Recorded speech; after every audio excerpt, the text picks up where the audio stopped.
Good afternoon and welcome to For the Record. I'm Sheila Scott. Last June, the federal government promised a wage increase to frontline RCMP members to provide wage parity with other major Canadian police forces over the next 3 years. But the federal government rolled that back just before Christmas. Here to talk with me about the RCMP wage rollback is Staff Relations Representative from the RCMP, Eddie McDonald. Eddie, thank you very much for joining me today on For the Record. You're welcome, Sheila.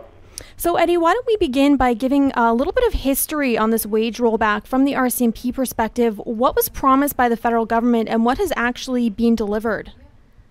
Okay, Sheila, in June of 2008, the RCMP, using a process with the Pay Committee in the Staff Relations Representative Program and our Pay Council, put together a pay package. And when that pay package was put together, it was submitted to our Treasury Board Secretariat. And the Treasury Board Secretariat agreed to the package that was presented for 2008, 2009, and 2010. When that pay package was agreed to by the Treasury Board, they signed off on it, as well as our Commissioner of the RCMP, William Elliott. It was signed in June of 2008 for a 3-year period of 2008, 2009, and 2010. Now what has happened, that's approximately 6 months later, on December 11th, 2008, the Treasury Board modified its previous decision for the RCMP agreement for a 3-year contract and has basically rolled back the 2009 and 2010 years in our pay package, which was put together to attract more people to the RCMP, to help us with recruitment, to help us with retention. And certainly this is a breach of the process, it's a breach of an agreement, it's a breach of the trust and the good faith that we acted in with the Treasury Board and with the Government of Canada. So we're absolutely, appalled by the fact that they would make this terrible decision. What were the actual numbers that were rolled back that were originally promised to the RCMP? The original numbers, I believe, were approximately 3.53% for 2009, being rolled back to 1.5%. And then in 2010 was 2%. Being rolled back 0.5%, which is bringing it to 1.5%, which basically hinders us at wage parity with other police forces that we're compared with. So this certainly will definitely be an adverse effect to the attraction, to recruitment, and to retention of our more senior people within the RCMP. What were the reasons that were given to the RCMP for the wage rollback? Well, the main reason would be the fact that they believe that the economy being in the struggle that it's in at this present time, they needed to get the RCMP to do their part. However, the problem is we weren't in a negotiation at that time. The contract was negotiated 6 months earlier. So basically, Sheila, what we have is an agreement that's been breached, an agreement that's been basically torn up by the Government of Canada, that we, as the RCMP, acted in good faith with them and trusted them in good faith to deal and to deliver this contract that has been agreed to, like I say, over 6 months, now about 7.5 months ago, in June 2008. So I can imagine how people are feeling within the RCMP that this is affecting, especially, in these economic times that we have. What has the reaction been within the force, and what have you heard as a staff relations rep? Well, there's been actually many various comments that I've been receiving, but certainly the biggest one, obviously, is the fact that, as I stated before and will continue to state, is that we have no more faith in the Government of Canada, and we can't trust them. They basically agreed to a certain pay package with the RCMP Pay Committee and Pay Council, and the Treasury Board agreed to it. It was signed off by our Commissioner. And the fact is, they have breached this contract, they have breached this trust, and basically what this, I believe, is going to do, we're hearing grumblings among many members, basically not raising their hands for voluntary overtime, just be on standby. Even the 2010 coming up in Vancouver, the 2010 Olympics, members are talking about, well, I'm not going to volunteer for that. And these are some of the things that I'm hearing as a staff relations representative from many members across E-Division and in this Pacific region that I represent on the North Fraser.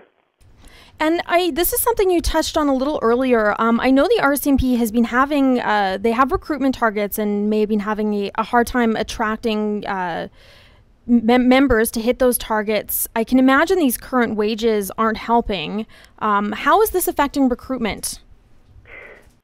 Well, I can't give you exact numbers at this time, and I couldn't say for sure on the short term, but it certainly will affect recruitment and attraction in the long term. Because if you take a look where we work in the RCMP in the Lower Mainland Fraser Valley, there's many municipal police departments that can certainly attract people, giving them a better wage parity than what the RCMP can offer in this area. And I believe CTV News did a good broadcast where it showed the difference. And just to give you an example, the RCMP constable that comes out to British Columbia in the Lower Mainland Fraser Valley receives a salary of about $46,000 a year at the starting wage. And, of course, the transit police, they receive $56,000 and some odd change a year when they start out with the transit police. So there's a great disparity in regards to actual wage when it comes to police forces in this area. What about retaining those senior members that may have been on for a long time and they were waiting for this wage increase and they're not getting it now, and maybe they are close to retirement? How is that affecting senior members? Well, there's been many comments that I've received via email. Many members, some being outraged. One member of 30-some-odd years service said to me he was basically planning to stay for a couple of more years, but before he retired. But the decision of the government to roll back and to breach this contract and breach the trust of the Pay Council, in his mind, it's been changed, and he's feeling betrayed. He's totally disgusted by this decision and is going to retire far earlier than what he had planned to. He says he's not going to stay around, and that's one email, just to give you an idea.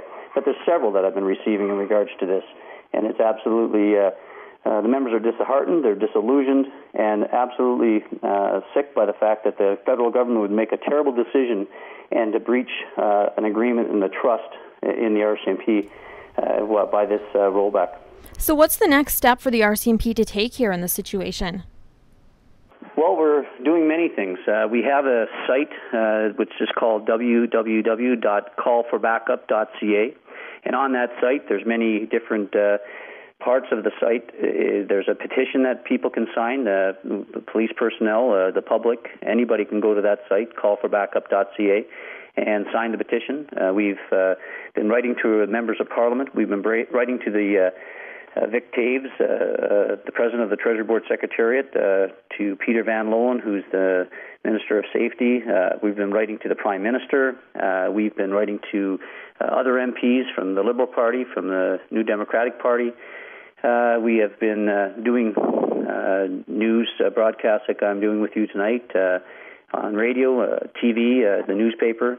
And certainly we believe that there's the three things that we've discussed already, Sheila, is there was a breach of a process that was in place and was started back in 1996 with a trusted commissioner, Philip Murray.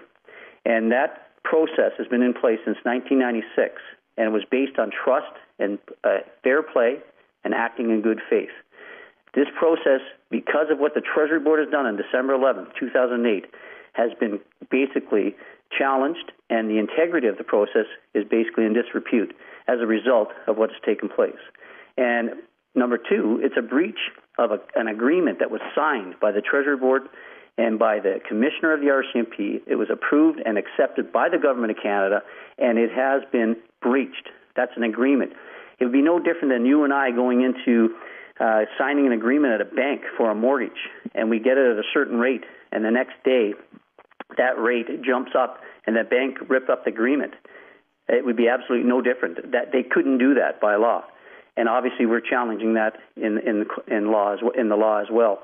And basically, the breach of trust, the breach that towards us, the RCMP, when we act in this good faith, is absolutely ridiculous. And we definitely see this as being a problematic thing for us in the area of attraction, in the area of recruitment, in the area of